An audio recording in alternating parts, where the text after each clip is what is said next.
In verse 1 it says, "In the beginning God created the heaven and the earth was without form and void, and darkness was upon the face of the deep, and the Spirit of God moved upon the face of the waters.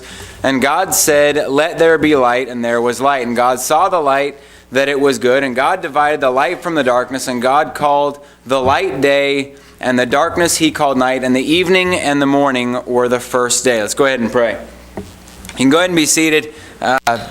First Wednesday of the new year, and New Year's means something different to everyone. I was talking to some people this last couple of weeks, kind of leading up to New Year's, and New Year's means something different to everyone. For some people, New Year's means turning over a new leaf. You know, for whatever reason, they want a change in their life. Maybe something bad has happened, or maybe they just want to better themselves, and so they start the new year. It seems like a good place to start a change. For some, New Year's means kind of forgetting last year. That seemed to be, with people I talked to, the overwhelming theme of why are you excited about the new year? It was because 2016 is over. I don't know what was so terrible about 2016, but everyone seemed to have that mentality. And for varying reasons, you know, maybe something painful happened last year or whatever, that they want to just be able to start something new, and the end of the year is a good kind of cutoff point for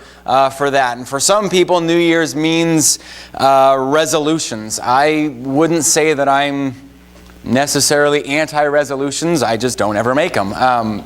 Some people are big on them, though. They make some sort of goal that they want to accomplish this year. I find it funny. My cousin is a manager at a gym in the Tri-Cities area, and I was talking to her yesterday, and she told me how she's working 2 hours of overtime every day and still can't process all the paperwork for all the New Year's resolutioners coming in who want to get in shape for the new year. And this was her, who's been working at I don't know how many years, who said they'll stick it out a month. And then next year they'll come back in January to do it all over again because they made the same resolution again.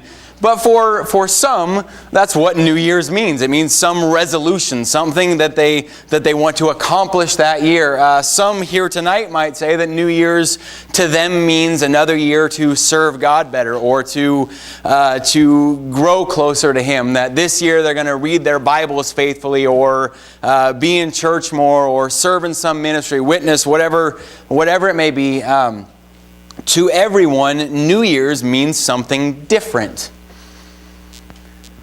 And that's true of pastors as well. Because here's what it means to me. New Year's, to me, means a new series. And it's probably because of how my dad is, but to me it just makes sense that New Year's, you start a new series, new preaching series in the first service of the new year, which is really for a preacher is an exciting thing, because, you know, I've been studying for this series for quite some time leading up to it, and not preaching this series in the weeks leading up to this year has really been challenging because I've been studying it and excited for it. So it's exciting. It's also a little scary because in just a moment, once I announce what the series is going to be, I'm committed for the next 52 weeks, whether in my studies it seems to be what's happening or not. So that's kind of a lot of pressure. But I'll set my nerves aside and announce this year's series, and then we'll get into it. This year, the title for my series is going to be super simple. I told my wife this right before the service. I don't know where she went. She's in here somewhere, I think. There she is, and she laughed at me. But the title for my series is God. It's that simple. I'm adding one letter. Last year's series was Go. I'm adding one letter. It's God this year. We are progressing here. We're moving right along. That's right. If you're anything like my family, though, I was thinking about this while I was thinking, if you're anything like my family, when we drive home from church, I almost always ask the kids, what'd you learn in Sunday school, junior church, Wednesday night? And my kids, especially Josh, has gotten too smart for his own good. And as soon as they answer, he turns around and says, what did you learn, Dad? Now, you can give the patented simple answer, God. And I'm set, Josh, for the next 52 weeks. Wednesday night when you ask me, it's going to be my answer every single time. In all seriousness, though, that's going to be the focus of this series, because here's what we do. We look at our Bibles and we see men. We look at the Garden of Eden and what is most often thought of? Adam and Eve. We look at the flood and what do we see? Noah's Ark. We look at David and Goliath and what do we see? David, the little shepherd boy in his sling and staff. We don't see God, we see men. And I could continue with examples here. We look at different things in the Bible and what we notice is the men. And that's natural because, after all, we are men. But my hope is that with this series to kind of go through the Bible and not focus on men, not focus on what some person did, not putting our attention on their actions, but instead focusing on God with the idea of helping us see God in every page. And more than just in our Bibles, but we do that exact same thing in our life. We tend to lose sight of God. He's working in our lives and working in and around us every single day, but more often than not, we miss it. We don't see it. We're focused on maybe someone else, on what they're doing, on the success that they are seeing. The focus shouldn't be on them, but on God. Or often we miss God because we're focused on us. Whether that's successes or failures, we're focused on me, and because of it, we fail to see Him. So my goal and my prayer for this series is to take our eyes off of us and turn our attention to Him. Sunday night at Popcorn Preaching, Brother Unger said it well. I was a little worried when he started, actually, that he was going to mess up my introduction for this week. But he, in his message, made mention about it's not about me. Not about what I can do for God. It's about God. Now, all that said, it brings us to tonight's message, which will be the start of this series, and what better place to start than the start, Genesis 1:1, where it starts off with, in the beginning, God. I don't know if you noticed, if you caught how many times in those first 5 verses it says God. Let's start it again. In the beginning, God created the heaven and earth. The earth was without form and void, and darkness was upon the face of the deep, and the Spirit of God moved upon the face of the waters. And God said, let there be light, and there was light. And God saw the light, that it was good, and God divided the light from the darkness. And God called the light day, and the darkness He called night, and the evening and the morning were the first day. 5 verses, 6 times it points out God. As if God is trying to kind of set the precedence here. He starts the focus off right, not beginning with creation, not beginning with the angels, not beginning with explaining what God did before creation, not beginning with Adam and Eve or anything else. In the beginning, God.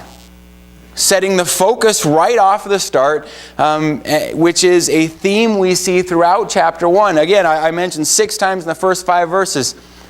But more than that, just starting off verses. Verse 1, in the beginning God. Verse 3, and God said. Verse 4, and God saw. Verse 5, and God called. Verse 6, and God said. Verse 7, God made. Verse 8, God called. Verse 9, God said. Verse 10, God called. I could go on and on. It goes through almost every single verse. Starts off, and God. There's a theme there. A resounding theme over and over in this chapter is God in everything. Tonight's message, what I want us to see is that creation, that the Garden of Eden is not the story of Adam and Eve.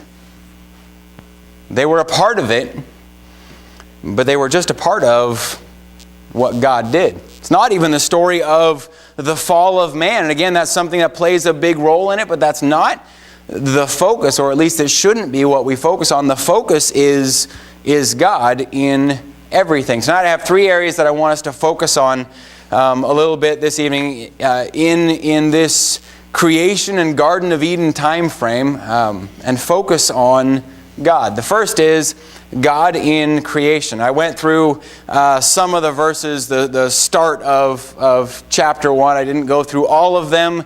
It is nearly every verse. There are 32 verses, if I remember right, 31 verses in chapter 1. I didn't write it down. I believe there are only 6 of them that don't start with "and God." Almost all of them. I'm not going to go through them all, but there were very few that didn't. And in that, there were some words repeated multiple times. One of those was God created or made. I find it interesting, there's very little focus, relatively speaking here, on what He made. There's a lot of emphasis on God created this or God made this, but very little about what He made. A verse, maybe two at the most. You're talking all of the continents of the earth being created, and it's summed up in 2 verses.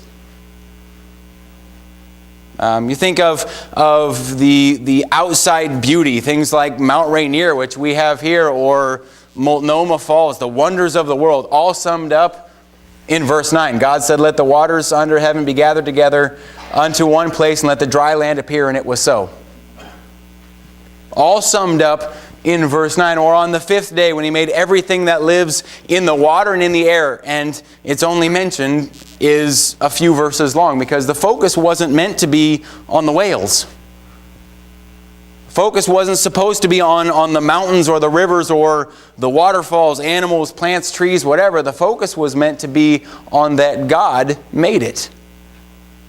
That He spoke and it happened. First word that we see repeated over and over is that God created or God made. The second is that God saw. For God to see, it means that He was paying attention. He was engaged in what's going on. He was engaged in what was happening at creation. I'm sure all of us in here have done something like this, that you are doing something but not really paying attention to it. You're maybe distracted by something else. You've got something else on your mind, so you aren't really focused on what's happening. And whatever you're doing gets done, and you realize, well, I messed that up because I wasn't really paying attention to it. Yesterday, I was texting 3 people at once, which you can ask my wife is not real uncommon for me. And it works as long as they're pretty light conversations. But one of the conversations started to get somewhat intense to where I had to think about it. I had to actually put some thought into what I was saying, and it required a little bit more focus. So I responded to one of the other 2 conversations, what I was thinking about with this conversation, and they had absolutely no idea what it was I was talking about, because what I said to them was about something else. I wasn't really engaged in what I was doing. I was distracted. That wasn't the case when God created everything. I think I said it a few weeks ago, but it wasn't as if God was just bored and decided, well, let's make a planet. I've got nothing better to do with my time. I've been sitting up here forever. Let's make something. No, He had a purpose, a plan, a specific way that He did it. He was focused. He was engaged. He was watching what happened. The third word that I see repeated in this verse is God, or in these verses, is that God blessed. And we see that over and over throughout creation, that God created it, He saw it, and then He blessed it. In other words, He cared. He cared about what He made. There are some who believe that God created the world and everything in it and then set it spinning and walked away. Not really interested in the outcome, not going to get involved in creation, just make it, set it in motion and leave. In essence, saying that God, in fact, I studying for this, read I hesitate to use the word pastor, but he called himself one who said that God, when God blessed it, He was saying good luck to it as He sent it on its merry little way. That He created the world and said good luck and left it to do its own thing. That isn't what we see. He cared about His creation. He cared about His creation, and not just man. You read Genesis chapter 1, man isn't the only thing that He blessed. He wants the best for His creation. I think we can clearly see God in creation. The Bible leaves very little doubt for that. Even those who don't believe the Bible, it's hard to look at creation and not see that God was in it. People try to explain all sorts of different ways that things came about, and I don't know, they try to sound convincing. It's hard for me to believe that anyone actually believes that something exploded and it made something beautiful. I mean, they might say it, but I have a hard time believing that they actually believe it. We can clearly see God in creation. Second thing tonight that we can see is, it's going to sound odd, but follow me on this, is God in the fall. Turn over to Genesis chapter 3, just a couple of chapters over. Genesis chapter 3, starting in verse 1, it says, "Now the serpent was more subtle than any beast of the field which the Lord God had made. And he said unto the woman, Yea, hath God said, Ye shall not eat of every tree of the garden. The woman said unto the serpent, We may eat of the fruit of the tree of the garden, but of the fruit of the tree which is in the midst of the garden, God hath said, Ye shall not touch of it, or ye shall not eat it, neither shall ye touch it, lest ye die. And the serpent said unto the woman, Ye shall not surely die. For God doth know that in the day ye eat thereof, then your eyes shall be open, and ye shall be as gods, knowing good and evil. And when the woman saw the tree was good for food, we know what happens from there. She takes it to her husband, who then eats it. Notice with me, though, what Satan uses to deceive Eve with. Satan uses God. He starts off by questioning who? God. He starts off by questioning God. Are you sure this is really what God meant? Are you sure God really meant you can't eat it, you can't touch it? Which is something that we hear often. Things like, I know what the Bible says, but is that really what it means? Is that really what it meant? Or another that I've heard, I don't know how many times, is, I know it's in the Bible, but are you sure that applies to me? You sure that, that I really have to live by that? But the reason Satan uses this approach was he understands the position that God holds. He understood the relationship with, that Adam and Eve had with God in the garden. And he understood that the only way he could deceive her was to first get her to question God. Where Satan starts off is by questioning God. Then he moves to what God knows. Again, Satan knows that Eve respects God, so he attacks from that point. Verse 5, For God doth know. God knows what's going to happen when you eat this. And then his next step is, you'll be like who? God. And who wouldn't want to be like God? Satan realized something that many people don't, and that is that the focus, even in that, needs to be God. He used that to twist and to deceive. God was the focus of creation, and God was the focus of the fall. Number 3, God, I want to see God in the plan.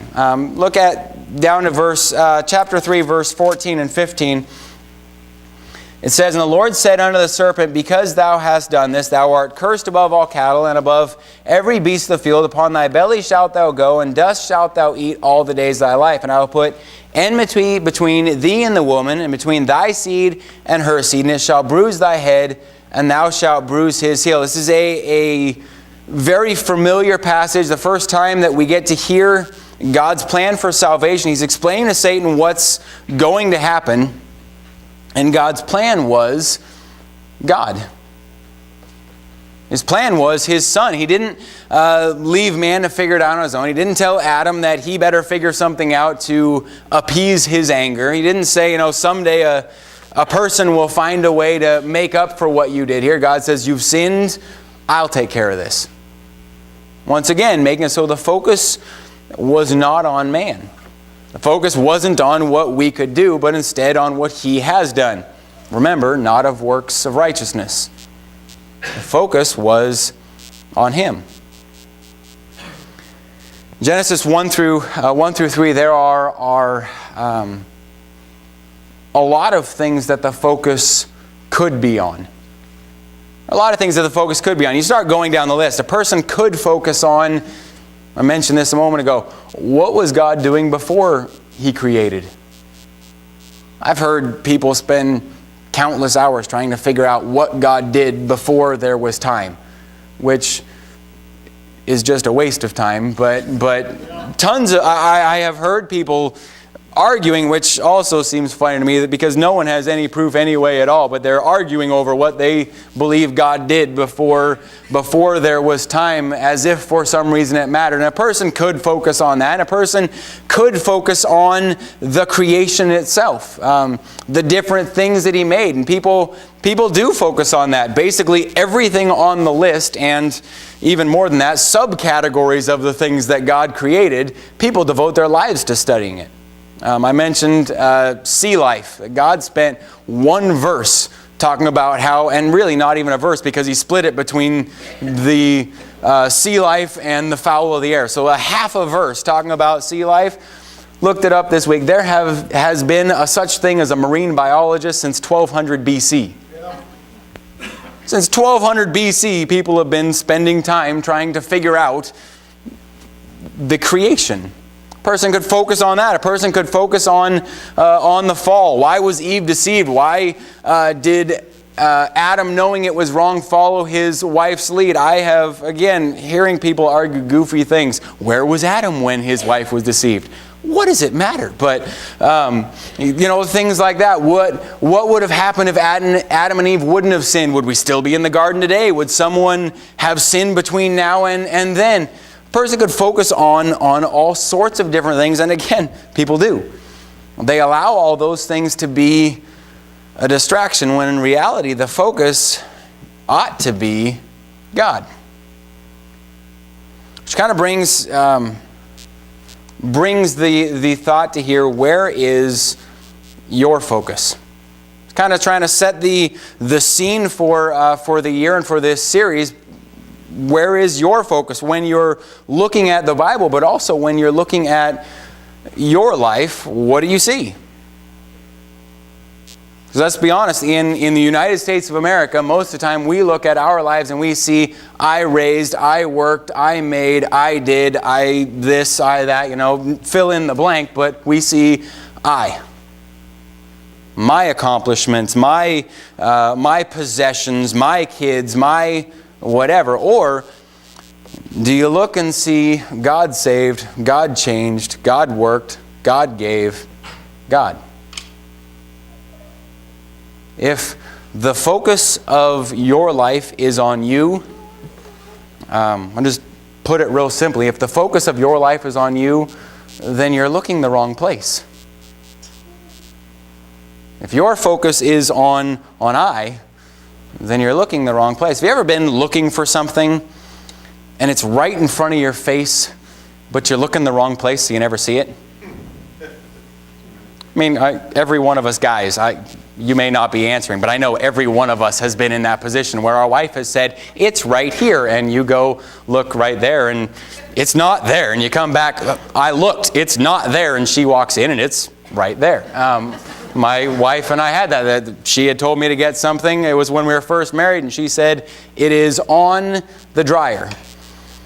And its normal place was on a shelf above the dryer, so I went and I looked on the shelf above the dryer where it, in my mind, belonged, and came back and told her it isn't there. And she told me, yes, it is. I just put it there. I told her, look, I looked. It's not there. She walked there and grabbed it off of sitting on the dryer. And it was, it's on the dryer. You know what the problem was? My focus was in the wrong place. Because I was determined it was here, when really it was about 6 inches below there. My focus was in the wrong place. But often that's what we do with life. That if my life is on me, then my focus is in the wrong place. I'm looking the wrong place. So the songwriter says, turn your eyes upon Jesus, look full in His wonderful face. Let's start this series, this new year, by getting our focus in the right place. Getting our focus off of I and on to God. Let's pray. Lord, I pray that You'll help us to